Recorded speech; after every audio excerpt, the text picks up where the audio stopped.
नमस्कार दोस्तों, एक बार फिर से आपका स्वागत है। स्ट्रिंग पुली प्रॉब्लम में आपको कई बार क्वेश्चंस देखने को मिलेंगे और क्वेश्चंस तो बहुत आसान होते हैं, लेकिन उनके इक्वेशंस बनाकर उनको सॉल्व करना एक टाइम टेकिंग मेथड है।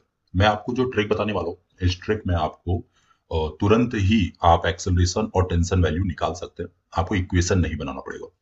सबसे पहले आपको करना क्या है, देखो आप जनरली करते क्या हो, आप एफबीडी बनाते हो जिसमें आप इसका एम जी यहाँ 100 न्यूटन शो करते हो और यहाँ पर आप 50 न्यूटन दिखाते हो, करेक्ट है। और ऊपर हम टेंशन दिखाते हैं टी, क्योंकि स्ट्रिंग सेम है, मासलेस है, इनएक्सटेंसिबल है, तो हम टेंशन दिखा देते हैं टी। उसके बाद हम इक्वेशन बनाते हैं। तो एक बार मैं आपको थोड़ा आइडिया दे देता हूँ, फिर ट्रिक बताता हूँ। सपोज कीजिए कि ये ए एक्सेलरेशन से नीचे जा रही है बॉडी, और ये बॉडी ए एक्सेलरेशन से ऊपर जा रही है। तो 10 किलोग्राम के लिए इक्वेशन हम लोग लिखते हैं 100 minus T, that is equal to the 10 A, है ना, ये सब आपको आता होगा। और 5 किलोग्राम के लिए हम लोग क्या लिखेंगे, T minus 50 is equal to 5 A. अब ये दो इक्वेशन है हमारे पास। इन दो इक्वेशन को जब हम सॉल्व करेंगे तो हमें फाइनली टेंशन और एक्सेलरेशन ये दो वैल्यू मिल जाएगी। लेकिन क्या इतना टाइम देना सही है एग्जाम में? बिल्कुल नहीं। कभी भी क्वेश्चन आए तुरंत आप एक्सेलरेशन पे आइए। मैं आपको जो ट्रिक समझा रहा हूँ उस ट्रिक से आप बात करेंगे। एक्सेलरेशन में आप लिखेंगे forward force minus backward force upon total mass, ठीक है। और टेंशन में आप लिखेंगे 2 म्यू जी, ठीक है। अभी मैं समझाता हूं कि इसका क्या मतलब है। फॉरवर्ड फोर्स वो फोर्स होता है जो फोर्स बॉडी को एक्सेलरेट करा रहा हो या उसके डायरेक्शन में लगा हो। तो ये बॉडी का एक्सेलरेशन है, बॉडी इधर ही जा रही है, तो 100 न्यूटन आपका फॉरवर्ड फोर्स हो गया। इस फॉरवर्ड फोर्स को रोकने वाला फोर्स है 50 न्यूटन, ये बैकवर्ड फोर्स हो गया। तो 100 माइनस 50, और टोटल मास बॉडी का क्या है 15, तो ये हो गया 50/15।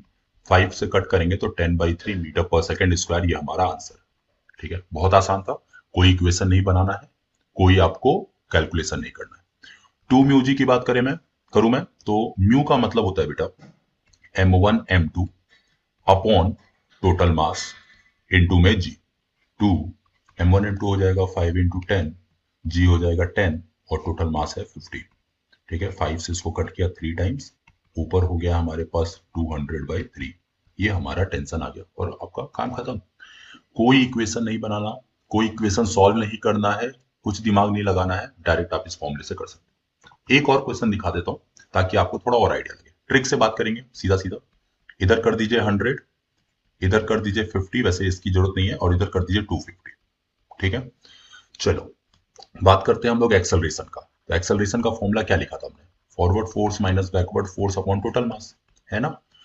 अब ध्यान दो कि ये पूरी बॉडी ए एक्सेलरेशन से नीचे आएगी और ये पूरी बॉडी ए एक्सेलरेशन से ऊपर जाएगी, करेक्ट है। फॉरवर्ड फोर्स क्या है बेटा, फॉरवर्ड फोर्स जिससे बॉडी नीचे आ रही है, टोटल कितना 250 और 50 300, माइनस रोक कौन रहा है 100 न्यूटन, अपॉन टोटल मास कितना है 10 5 15 15 और 25 40। तो ये हो गया हमारा 200/40, 5 मीटर पर second square. With in second हम आंसर निकाल सकते हैं, है ना, कोई टेंशन नहीं है। टेंशन की बात करते हैं, फिर से मैं याद दिला दूं 2 म्यू जी। अब यहां पर इसमें टेंशन मैं T1 मान लेता हूं, इस स्ट्रिंग में, है ना। और नीचे वाली स्ट्रिंग में मैं टेंशन T2 मान लेता हूं। ये दोनों अलग अलग टेंशन हम निकालेंगे। तो पहले मैं T1 की बात करता हूं, कैसे लिखना है सीखो। 2 M1 M2 कौन सा लेंगे, जब T1 की बात करोगे, जब ऊपर वाले में हमें टेंशन निकालना है तो एक तो आप इधर वाला ले लो 10 किलोग्राम, ये तो कोई दिक्कत नहीं है ना। इस वाले में इधर कौन सा लेंगे, 5 लेंगे कि 25 लेंगे बेटा, पूरा लेंगे, क्योंकि ऊपर वाला टेंशन निकालना है ना, पूरा 30 लेंगे। और नीचे टोटल मास लिखते हैं, टोटल मास कितना है, ये तीनों का मास 40, ओके। इनटू में जी हो गया 10, तो 10 से कट किया इसको 4, 2 से कट किया 2, ऊपर 300 है, 150 न्यूटन आपका आंसर है ना। T2 निकालते हैं नीचे वाली स्ट्रिंग में, फिर से वही बात 2 M1 M2 क्या लेंगे, M1 तो 10 है, M2 क्या लोगे बेटा। अब यहाँ पे ध्यान दीजिए, ये 10 लेने में दिक्कत नहीं है, दिक्कत इधर है। क्या 5 और 25 दोनों लेंगे, नहीं, सिर्फ T2 इसमें चाहिए ना। ये T2 जो इफेक्ट आ रहा है वो 25 की वजह से आ रहा है, तो 25 अपॉन, यहाँ क्या करते हैं टोटल मास, यहाँ पे गड़बड़ मत कीजिएगा, ये हमेशा टोटल मास होता है, मतलब तीनों मास यहाँ पे होगा, इंटू 10 अगेन 4, ये 250 का हाफ हो गया 125 न्यूटन। देखो आपको न्यूटन का इक्वेशन यूज करके और उस तरीके से आपको एबीडी बना करके क्वेश्चन निकालने आता है, आप एक बार निकाल के चेक कीजिएगा और देखिएगा आपको सेम आंसर मिलेगा, है ना।